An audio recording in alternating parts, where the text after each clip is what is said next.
us but by whom? by Allah Almighty.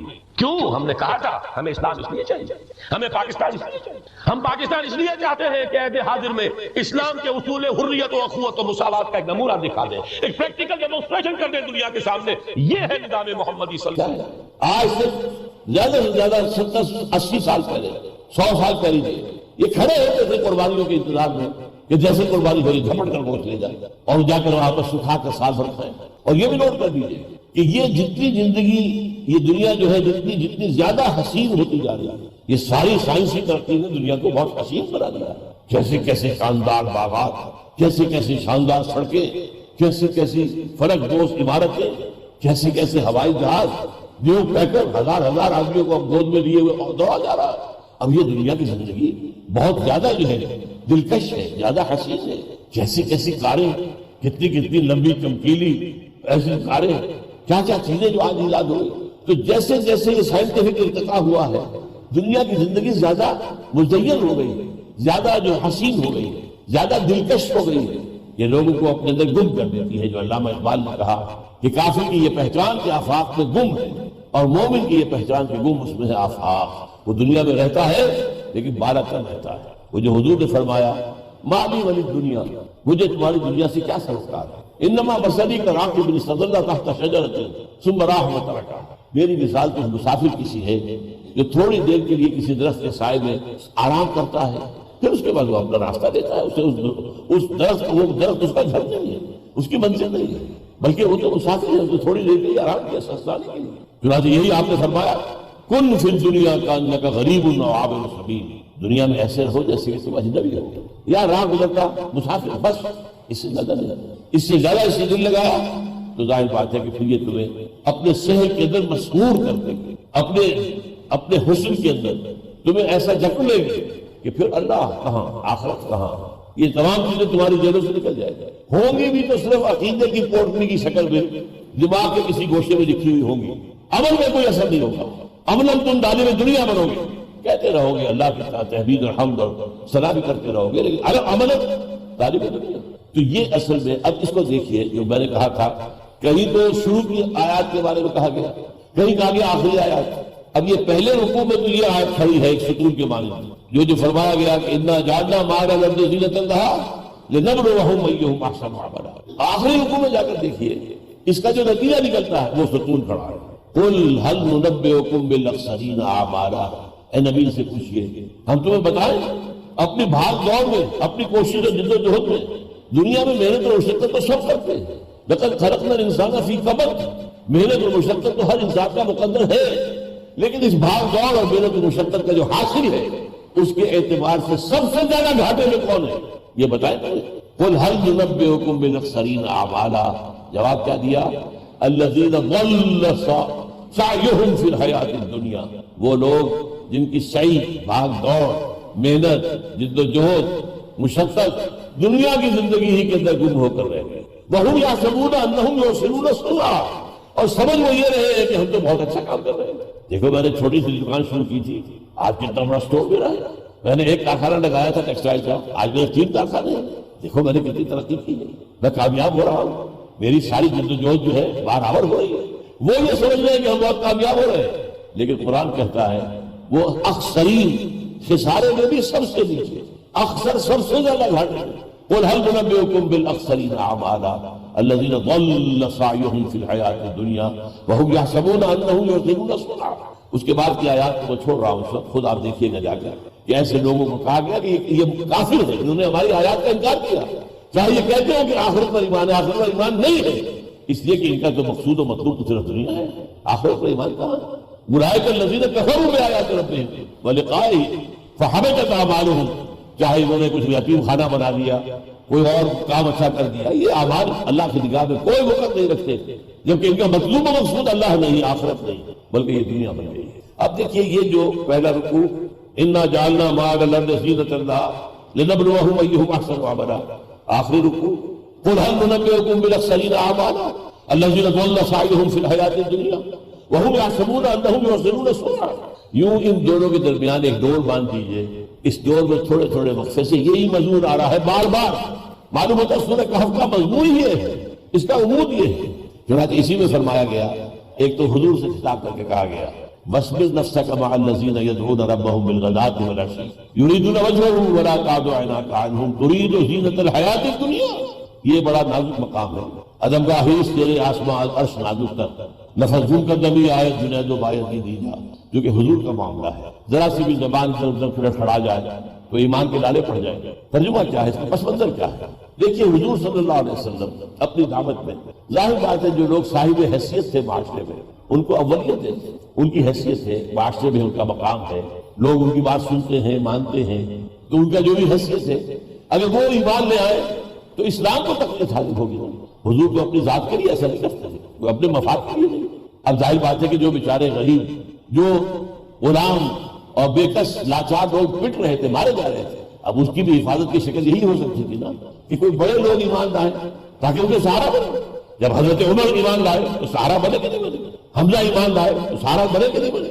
اس وجہ سے حضور کی جو توجہ ہوتی تھی ان صاحب حیثیت لوگوں کی طرف، اس کا ایک لازمی اثر یہ ہوتا تھا کہ جو غرباء تھے، غرباء صحابہ، فقراء صحابہ، ان میں ایک احساس بہرولی کا پیدا ہوتا تھا کہ حضور کی التفات، حضور کی توجہ، حضور کی عنایت ان لوگوں کی طرف زیادہ ہے، ہماری طرف نہیں۔ اس میں یہ خیال پیدا ہو سکتا تھا، شیطانی وسوسہ تھا کہ شاید حضور کو بھی دنیاوی دولت اور دنیاوی حیثیت ہی کی اہمیت ہے آپ کے نظر۔ یہ کبھی ہے، اس کو کہا حضور ایسا مت کیجیے، اللہ نے کہا وَلَا تَعْدُ عَيْنَاكَ عَنْهُمْ وَاصْبِرْ نَفْسَكَ مَعَ الَّذِينَ يَدْعُونَ رَبَّهُمْ بِالْغَدَاةِ وَالْعَشِيِّ۔ اے نبی اپنے آپ کو تھامے رکھیے، روکے رکھیے ان لوگوں کی صحبت میں کہ جو اپنے رب کو پکارتے ہیں صبح شام، ذکر کرتے ہیں۔ وَلَا تَعْدُ عَيْنَاكَ عَنْهُمْ، ان کی طرف سے اپنی نگاہوں کو ہٹا کر یہ دولت مندوں کی طرف نہ کیجیے۔ ترید زینت الحیات الدنیا، تاکہ کہیں یہ گمان پیدا نہ ہو جائے۔ لفظی ترجمہ تو یہ بھی ہوگا کہ کیا آپ طالب بن گئے ہیں دنیا کی زینت میں؟ لا حول ولا قوت، یہ ترجمہ ہم نہیں کریں گے۔ یہ وسوسہ پیدا ہو سکتا ہے کسی کے دل میں کہ شاید حضور کی نگاہ میں بھی یہ دنیاوی دولت اور حیثیت جو ہے اسی کا مقام ہے، تو روکا گیا۔ ترید زینت الحیات الدنیا انا جعلنا ما عند زینت اللہ، اور آگے چلیے المال والبنون زینت الحیات الدنیا والباقیات الصالحات خیر عند ربک ثوابا وخیر عملا۔ یہ مال اور بیٹے یہ دنیا کی زندگی کی زیبائش اور آرائش ہے، خیر اور اللہ تعالیٰ کی نعمت وہ تو وہ نیک اعمال ہے، باقیات الصالحات جو باقی رہے گی، آخرت میں ساتھ جائیں گے، اور ان سے زیادہ توقع بھی ہو سکتی ہے کہ وہ تمہارے جو ہے آخرت کے اندر تمہاری نجات کا ذریعہ بنے گا۔ اس کے علاوہ بھی آپ پورے قرآن میں دیکھیے وَمَا الْحَيَاةُ الدُّنْيَا إِلَّا مَتَاعُ الْغُرُورِ، کئی دفعہ آیا دنیا کی زندگی جو ہے وہ سوائے دھوکے کی ٹٹی کے کچھ نہیں ہے۔ یہ تمہیں اللہ سے دور کرتی ہے، اللہ کو بھلا دیتی ہے، تمہاری ساری نگاہوں میں اندر ساری حیثیت اور ساری اہمیت دنیا کی ہو جاتی ہے، تم دنیا کے غلام بن کے رہ جاتے ہیں۔ جیسے کہ فرمایا گیا تیس عبد الدینار وعبد الدرہم، ہلاک ہو جائے درہم و دینار کا بندہ، تم روپے پیسے کے غلام بن جاتے ہیں، تو وہ تمہارا معبود بن جاتا ہے روپیہ پیسہ۔ اسی طرح فرمایا وَمَا الْحَيَاةُ الدُّنْيَا إِلَّا لَهْوٌ وَلَعِبٌ، یہ دنیا کی زندگی تو کھیل کود کے سوا کچھ نہیں ہے۔ بھائی سوچو یہاں جو بادشاہ ہے وہ بادشاہ کیا ہے؟ ایسے ہی ہے جیسے کسی ڈرامے میں کوئی بادشاہ ہوتا ہے، 3 گھنٹے کا ڈرامہ ہے، اس میں بادشاہ ہے، اس کے اوپر جو ہے وہ اعلیٰ لباس ہے اور اعلیٰ محل میں رہ رہا ہے۔ جیسے 3 گھنٹے ختم ہوئے وہ لباس اترا اور پھر وہ ایکٹر صاحب کیا تھے وہ وہی کوئی رہ گئے۔ یہی معاملہ ہے، 30 سال کا ایکٹنگ ہو رہی ہے، 40 سال ہو گیا کوئی بادشاہ ہے وہاں لباس فاخرہ پہن رہا ہے، لیکن دھوکہ ہے بھئی، یہ لباس فاخرہ یہ اللہ کی نعمت نہیں ہے، یہ اللہ کی دی ہوئی جو ہے کوئی اس کے لیے قیمتی شے نہیں ہے، بلکہ یہ تو ایک وقتی سی بات ہے۔ کھیل کود، کھیل میں ڈرامے میں تم نے کسی کو بادشاہ بنا دیا تھوڑی دیر کے لیے، کسی کو فقیر بنا دیا، ڈرامہ ختم ہوا نہ بادشاہ نہ فقیر، دونوں جو ہے ایک جیسے وہ جو ہے ایکٹر ہے۔ اور قرآن مجید میں آتا ہے فَلَا تَغُرَّنَّكُمُ الْحَيَاةُ الدُّنْيَا وَلَا يَغُرَّنَّكُمْ بِاللَّهِ الْغُرُورُ۔ دیکھو مسلمانوں، دنیا کی زندگی تمہیں دھوکے میں نہ ڈالے، چوکنے رہو، یہ دنیا کی زندگی تمہیں دھوکے میں نہ ڈالے۔ فَلَا تَغُرَّنَّكُمُ الْحَيَاةُ الدُّنْيا وَلَا يَغُرَّنَّكُمْ إِلَّا بِاللَّهِ الْغَرُورُ۔ اسی طرح وہ دھوکے باز جو ہے شیطان لعین اللہ کے حوالے سے بھی دھوکہ دیتا ہے۔ علی بڑا رحیم ہے، بڑا کریم ہے، بہت وہ تو معاف فرمانے والا ہے، ستار ہے، غفار ہے، لہذا کیے جاؤ جو کر رہے ہو، کیے جاؤ حرام خوری جو کر رہے ہو، جو خدا سے بغاوت کی زندگی گزارے جاؤ، وہ بخشنے والا ہے بڑا، وہ تو یوں سمجھئے کہ نکتہ نواز ہے، کسی بات کے اوپر بخش دے گا۔ یہ سارا معاملہ جو ہے کون شیطان کہا رہا؟ یہ شیطان ابلیس۔ یہ در حقیقت اللہ کی رحمت کے حوالے سے اللہ کی مغفرت کی شان غفاری کے حوالے سے دھوکہ دے رہا ہے۔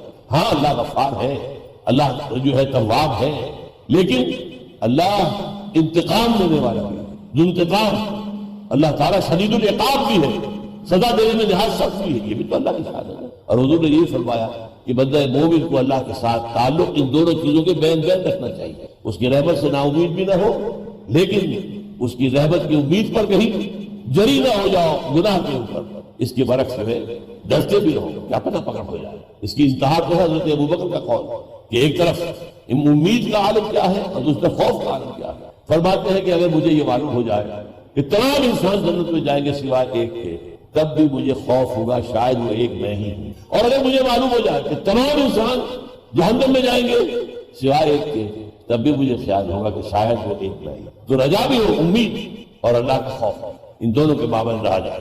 ایک آیت اور بہت بڑی پیاری ہے، حتی اذا اخذت الارض زخرفها وزینت، بارش برستی ہے، زمین جو بنجر پڑی تھی، بے آب و گیا، کچھ نہیں تھا، خاک اڑ رہی تھی، اب وہاں پر کھیتی ابھرتی ہے، گھاس اگ رہی ہے، اہتزت و ربت، ایک جگہ الفاظ آئے ہیں، زمین میں سرسراہٹ پیدا ہو گئی، حرکت آ گئی، زندگی آ گئی، اب وہ سبزہ اس کی زیبائش کر رہا ہے، اور یہاں کہا حضرت ٹکڑوں کو رہا، اس نے اپنے گویا کے گہنے اپنے جو ہے وہ زیور پہن لیے۔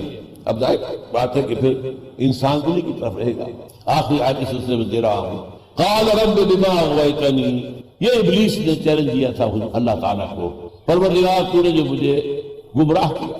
اب یہ اس کے معنی کیا ہے، اس کے پھر کبھی بحث، حالانکہ گناہ تو خود کیا، اللہ کے حکم سے سرتابی کی، سجدہ سے انکار کیا۔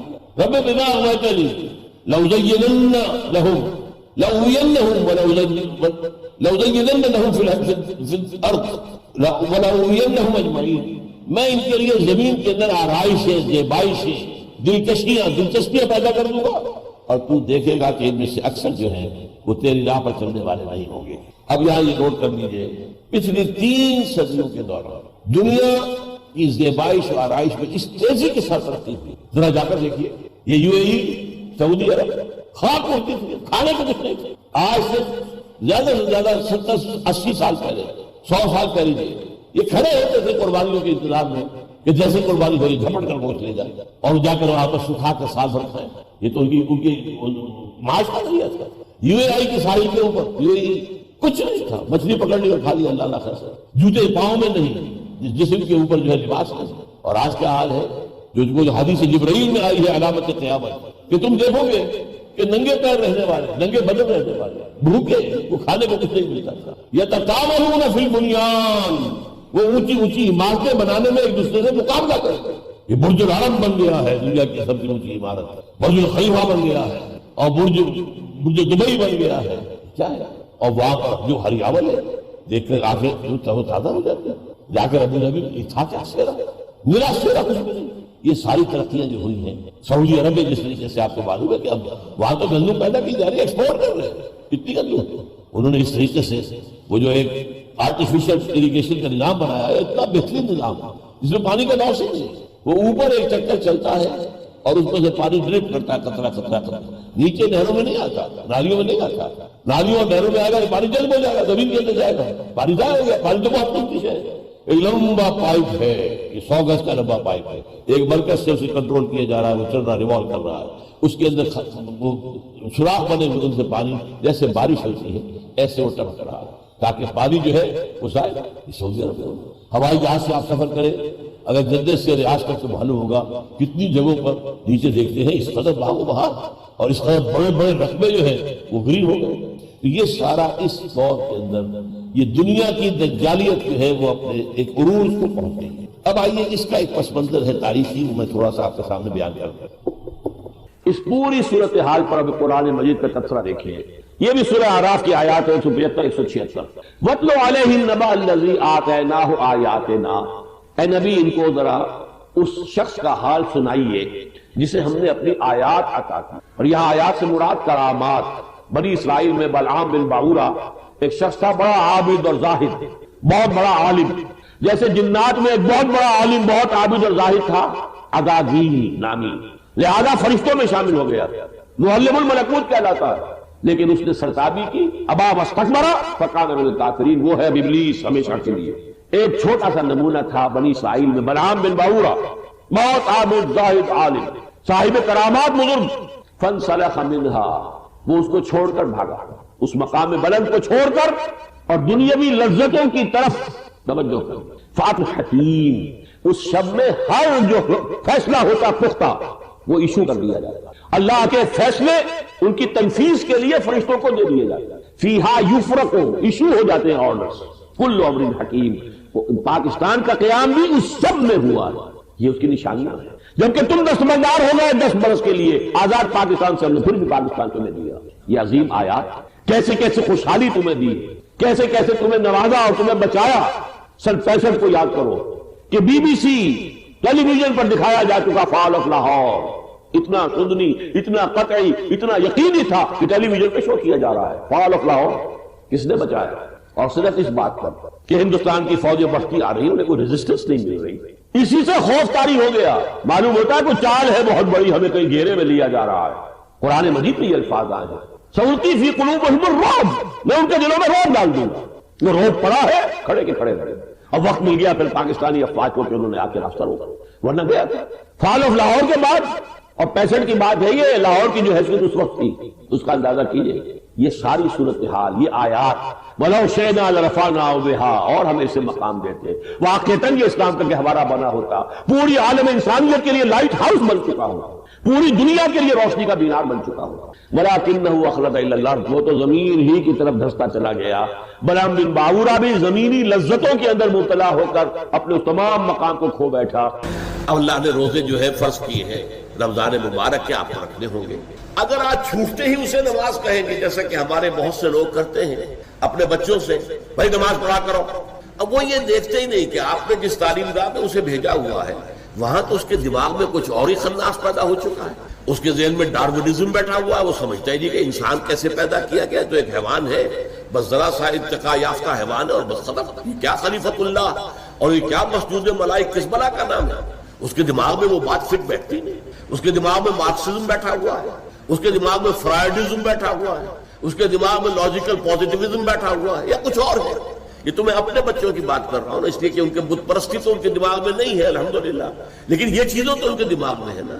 تو پہلے آپ ان کے دماغ کی تطہیر کیجئے، ان کے فکر کی تصحیح کیجئے، ان کے خیالات صحیح بنیاد پر استوار ہو، تب کہیں کہ نماز پڑھو، ورنہ محض یہ نماز پڑھا کرو تو نماز نہیں پڑھی، ڈانٹ دیا آپ نے، اس سے کچھ حاصل نہیں۔ تو جو نارمل طریقہ ہے، پہلے فکر کی تطہیر ہو، اس سے اخلاق کی تطہیر خود بخود ہو جائے گی۔ برے اعمال کو برے نظریات سے غذا ملتی ہے۔ جب نظریہ یہاں یہ بیٹھ جائے گا کہ مرنے کے بعد جی اٹھنا ہے اور جواب دہی کرنی ہے اپنے ایک ایک فعل اور عمل کی، تو خود بخود جو ہے انسان کے وہ جو بھی اس کے جو پتے لگے ہوئے تھے برائیوں کے، وہ پتے پتجھڑ کے موسم کے ساتھ جھڑ جائیں گے۔ اب انہیں فقہ کی تعلیم دیں، قرآن کے احکام بتائیں، اس کے آداب بتائیں، حرام کیا ہے حلال کیا ہے یہ بتائیں، اور پھر سب سے اونچا درجہ جو ہوگا اسے کہیے کہ متخصصین جو ہوتے ہیں، اسپیشلائز، وہ حکمت کی تعلیم۔ اور حکمت کیا ہے؟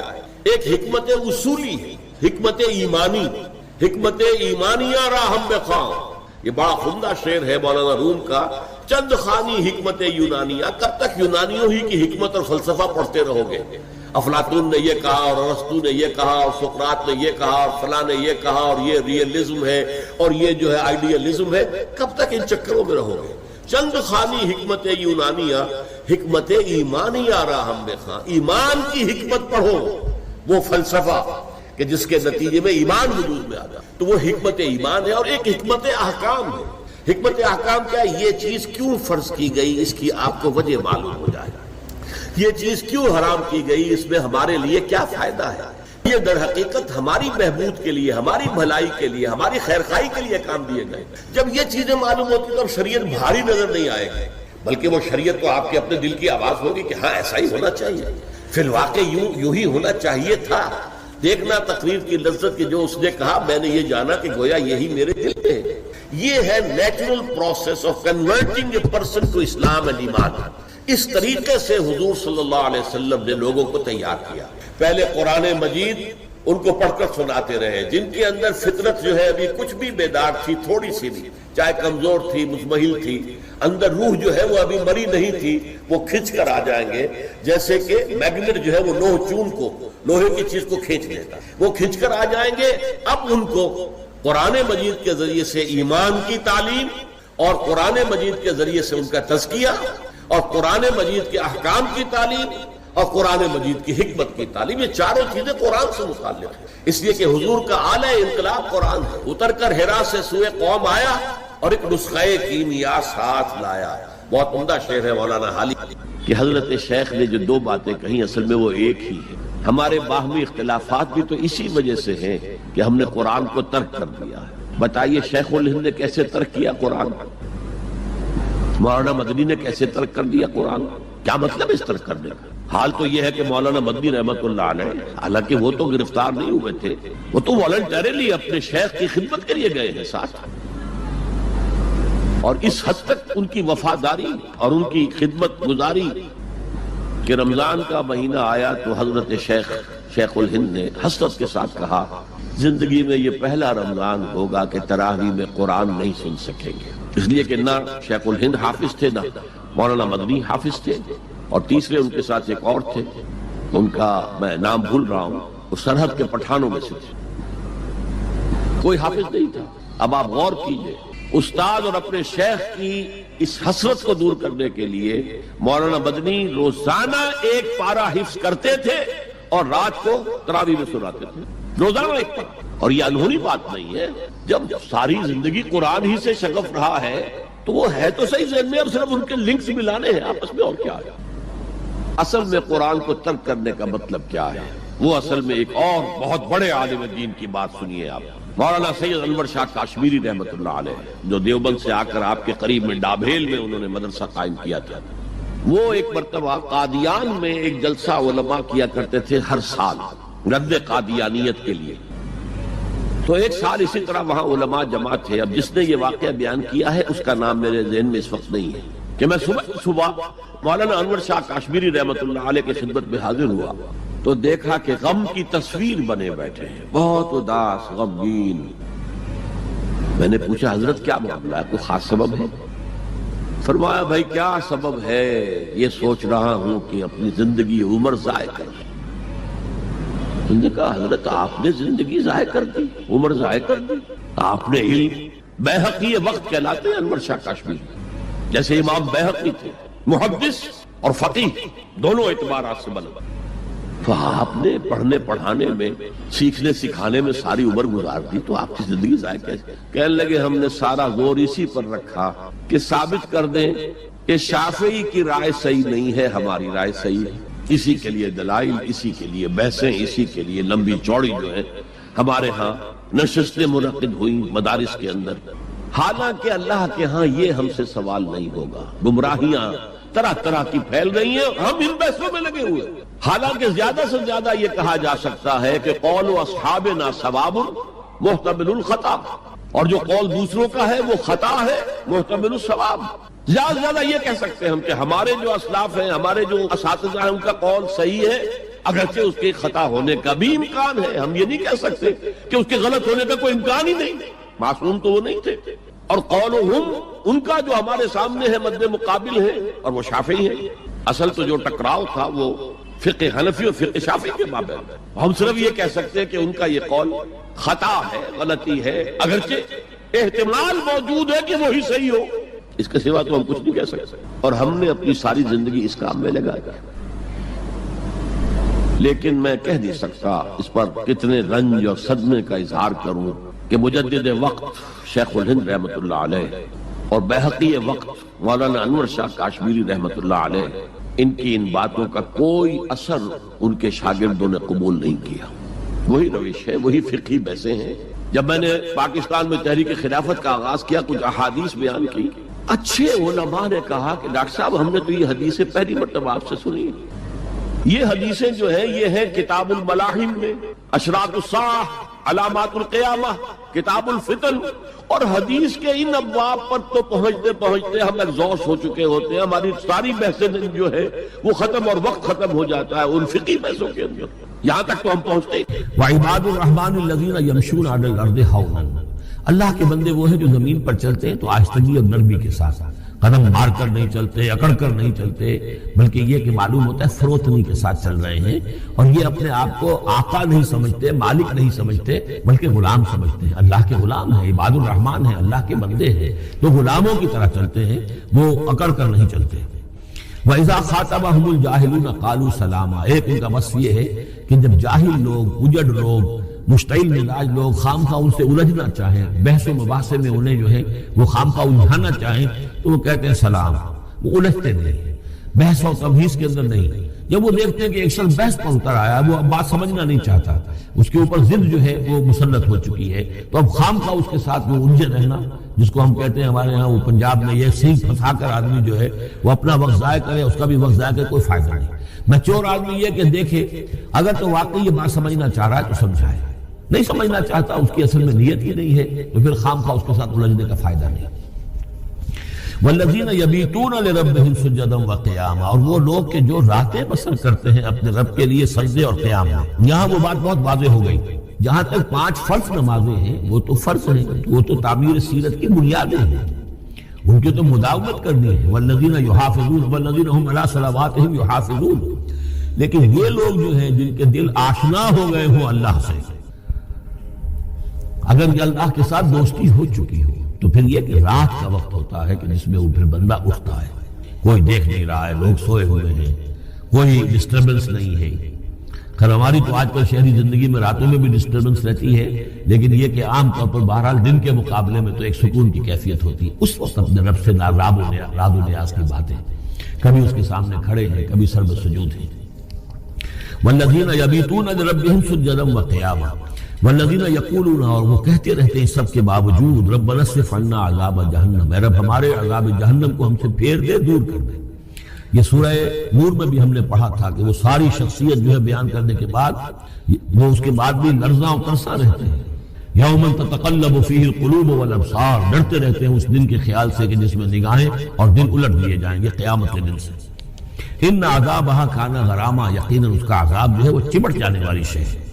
انہا ساعت مستقر و مقامہ، پروردگار وہ جگہ جہنم جو ہے یقیناً بہت بری جگہ ہے، مستقل قیام کے لیے بھی اور تھوڑی دیر کے لیے بھی۔ جو میں نے عرض کیا تھا کہ دنیا میں بری سے بری جگہ بھی جو ہے اس میں بھی آپ تھوڑی دیر کے لیے جائیں گے تو ریکریشن ہو جائے گی چینج کی وجہ سے، اور اچھی سے اچھی جگہ جو ہے اس میں بھی مستقل رہنا پڑے تو پھر اس کے اندر کوئی حسن اور کوئی جو ہے دلچسپی باقی نہیں رہے گی۔ تو اس کے بجائے جو جنت کا اور جنت کا تصور دیا جا رہا ہے، جنت اتنی اچھی جگہ ہے کہ مستقل طور پر رہنے کے باوجود اس کی دلچسپیوں میں، اس کی رعنائیوں میں کوئی کمی نہیں ہوگی، اور جہنم اتنی بری جگہ ہے کہ ایک لہجے کے لیے بھی کسی کا قدم وہاں گیا تو وہ اپنی پوری جو ہے سختی اس کے اوپر ظاہر کر دے گی۔ والذین اذا انفقوا لم یسرفوا ولم یقتروا وکان بین ذلک قواما، اور وہ لوگ جو خرچ کرتے ہیں تو نہ تو وہ اسراف کرتے ہیں اور نہ ہی بخل سے کام لیتے ہیں، بلکہ اس کے بین اعتدال جو ہے واقعہ یہ ہے کہ دنیا کا مشکل ترین کام ہے، توازن اور اعتدال۔ ظاہر بات ہے یہ لوگ جو میچور ہیں، سمجھدار ہیں، اب ان کے ہاں یہ ہوگا کہ ان کے اس خرچ کرنے کے معاملے میں بھی اعتدال ہوگا۔ والذین لا یدعون مع اللہ الہا آخر، 3 کبیرہ گناہ وہ ہیں جیسا کہ ہم نے پڑھا ہے سورہ نساء میں بھی، ان تجتنبوا کبائر ما تنہون عنہ، تو بڑے بڑے گناہ وہ کون سے ہیں کہ جن سے اگر تم باز رہو تو باقی چھوٹے گناہ تو اللہ تعالیٰ جو ہے وہ معاف بھی کرتا رہے گا۔ اور ان میں سے سب سے بڑا تو 2 مرتبہ فرمایا شرک، اور شرک کے بعد پھر قتل ناحق اور پھر زنا، یہ 3 ہیں۔ قتل ناحق سے بھی در حقیقت تمدن کی جڑ کٹ جاتی ہے، اور زنا سے تمدن جو ہے وہ سڈاس بن جاتا ہے، پھر اس کے اندر گندگی ہو جاتی ہے۔ تو اس حوالے سے یہ 3 چیزیں یہاں بیان کی جا رہی ہیں۔ والذین لا یدعون مع اللہ الہا آخر، وہ لوگ جو نہیں پکارتے اللہ کے ساتھ کسی اور معبود کو۔ ولا یقتلون النفس التي حرم اللہ الا بالحق، نہ ہی قتل کرتے ہیں کسی جان کو جس کو کہ اللہ نے محترم ٹھہرایا ہے مگر حق کے ساتھ۔ قتل کے بدلے قتل والا معاملہ ہے، یا مرتد کا قتل ہے، یا زانی شادی شدہ کا رجم ہے، جو بھی ہے۔ ولا یزنون، نہ وہ زنا کرتے ہیں۔ ومن یفعل ذلک یلقى اثاما، اور جو کوئی بھی یہ کام کرے گا وہ اس کی پاداش کو پکڑ کر اس کو جو ہے اس حاصل کر کے رہے گا، یعنی لازماً اس کی سزا اس کو مل کر رہے گی۔ یلقى اثاما یضاعف له العذاب یوم القیامہ، قیامت کے دن اس کا عذاب دگنا کر دیا جائے گا۔ یہ آیت اس اعتبار سے بہت اہم ہے کہ منکرین حدیث نے بہت شور مچایا ہوا ہے کہ قرآن مجید میں کہیں عذاب قبر کا کوئی تذکرہ نہیں ہے، صراحتاً واقعتاً نہیں ہے، احادیث میں بہت تفصیل ہے، لیکن یہ کہ یہ مقام ایسا ہے کہ جس سے ثابت ہوتا ہے کہ قیامت کے دن سے پہلے بھی عذاب ہے، یضاعف لہ العذاب یوم القیامہ، دگنا کیا جائے گا ان کے لیے عذاب قیامت کے دن۔ اس کا مطلب ہے کہ عالم برزخ میں بھی ان کے لیے عذاب ہے۔ اور جو فرمایا گیا ہے کہ یہ جو قبر کا گڑھا ہے یا یہ جہنم کے گڑھوں میں سے ایک گڑھا ہے اور یا جنت کے باغیچوں میں سے ایک